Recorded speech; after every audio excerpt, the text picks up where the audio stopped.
It's the NBA All-Star break, and with around 28 games left in the season, it's around the time that the real contenders start to break away from the rest of the league. But a lot still can change from right now to the end of the regular season, with players coming back from injury, players getting injured, and just teams that get hot at the right time. So starting out in the Eastern Conference, I have the Boston Celtics. They are currently 43-12 on the season, and they have a 6-game lead over the second seed in the East. And by far, they're the best team in the NBA. And the Celtics' big three has been playing great. Jason Tatum's averaging 27 points, 8 rebounds, and 5 assists. Jaylen Brown's averaging 22 points, 5 rebounds, and 3 assists. And Kristaps Porzingis is averaging 20 points, 7 rebounds, and 2 assists. And they have also had a great season from Derek White, who's averaging 15 points, 4 rebounds, and 4 assists, with 1 block and 1 steal per game. And with the second best contender in the East, I have the Cleveland Cavaliers. They're right now the second seed in the East at 36-17 and are 6 games back of the Celtics. This season, they are 17-8 on the road, and that is the best road record in the NBA. And going into the All-Star break, they have won 18 out of their last 20 games. And for most of that stretch, they were without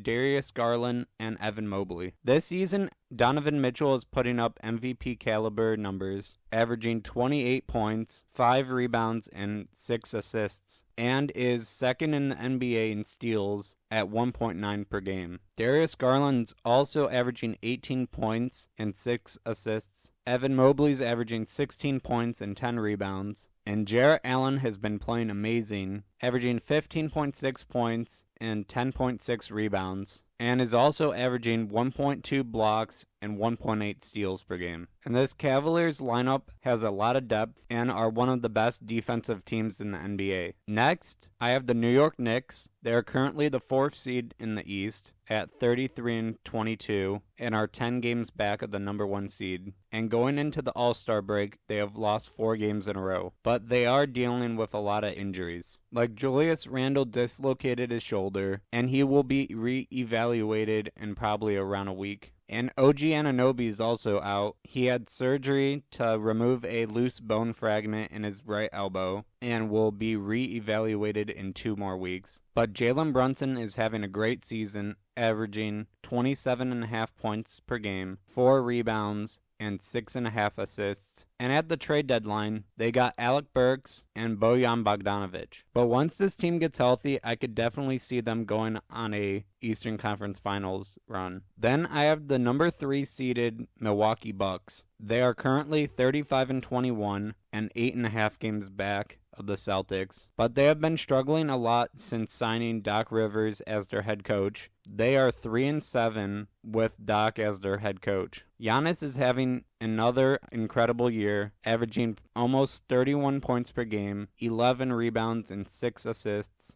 on 61% from the field. Lillard's averaging 24.5 points, 4 rebounds, and 6 assists. And Brook Lopez is averaging 13 points, 5 rebounds, and 2.7 blocks per game. At the trade deadline, they brought in Patrick Beverley, and that should help them a lot on the defensive end. There's also been some other good teams in the East this season, but I just don't think they're ready to go that far this season. Like the Indiana Pacers, they've been playing very well this season. They are the 6th seed in the East at 31-25. They started off the season very hot, but have cooled down a lot since then. But they're having a breakout season from Tyrese Halliburton, who's averaging nearly 22 points and 12 assists. And before Embiid got hurt, I really thought this was going to be the season that the 76ers went far in the playoffs. But without Embiid this season, they're 6-14. But he's going to be out for probably the next 2 months. Now in the Western Conference, there are a lot of great teams, but the top 4 are very close to each other. They are all within 3 games. But my number 1 contender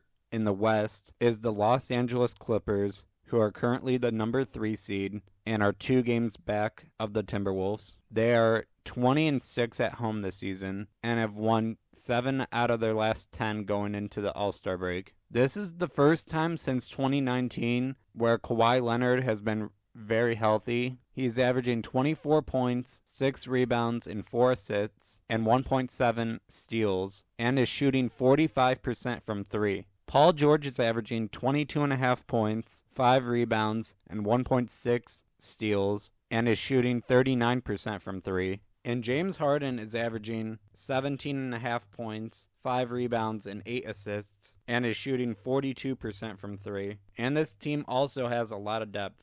Next, I have the Timberwolves at 39-16. They have won 4 games in a row going into the All-Star break and have won 7 out of their last 10. They have been great defensively this season, and Anthony Edwards has really taken the next step up, averaging 26 points, 5 rebounds, and 5 assists, while shooting 38.6% from 3. Karl Anthony Towns is averaging 22.5 points, 8 rebounds, and is shooting 43.7% from 3. And Rudy Gobert is having a bounce-back season, averaging 13 points, 12.5 rebounds, and 2.1 blocks. Next, the Oklahoma City Thunder. They are 37-17 this season and are 21-6 at home. The only concerning part is that this team is very young and they don't have much playoff experience, but that is a huge reason why they brought in Gordon Hayward. But Shai Gilgeous-Alexander is having an MVP caliber season, averaging 31 points, 5 rebounds, and 5 assists, and is leading the NBA in steals with 2.2 per game. Jalen Williams is averaging 19 points, 4 rebounds, and 4 assists, and Chet Holmgren is averaging 16 points, 7 rebounds, and 2.6 blocks.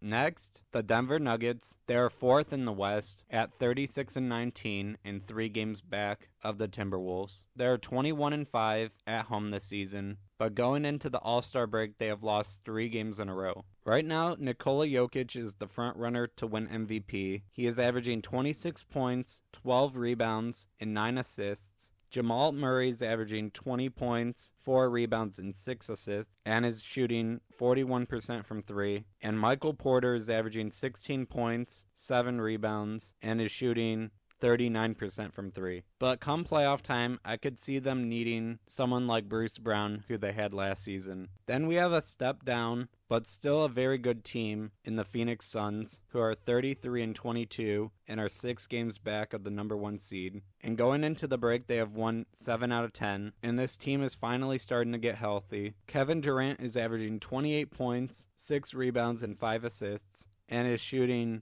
53.8% from the field and 44% from 3. Devin Booker is averaging 27.5 points per game and 7 assists, and Bradley Beal is averaging 18 points, and they have recently added Royce O'Neal at the trade deadline. Then my last team in the West is the Dallas Mavericks. They started off the season very hot, then they cooled down, and they have now won 6 games in a row. They had an amazing trade deadline, bringing in PJ Washington and Daniel Gafford, and that was my favorite trade of the deadline. This season, Luka Doncic is averaging 34 points, 9 rebounds, and 9 assists. Kyrie's averaging 25, 5 and 5. Tim Hardaway is averaging 17 points. And Daniel Gafford, since getting traded, is averaging 15 points and 12 rebounds and 2.3 blocks. But it has also only been 3 games. But that is great for the Mavericks since Daniel Gafford and Derek Lively have similar play styles. Thank you so much for watching. Let me know in the comments who you think are the top contenders in the NBA right now. And if you enjoyed the video, please leave a like and subscribe. Goodbye.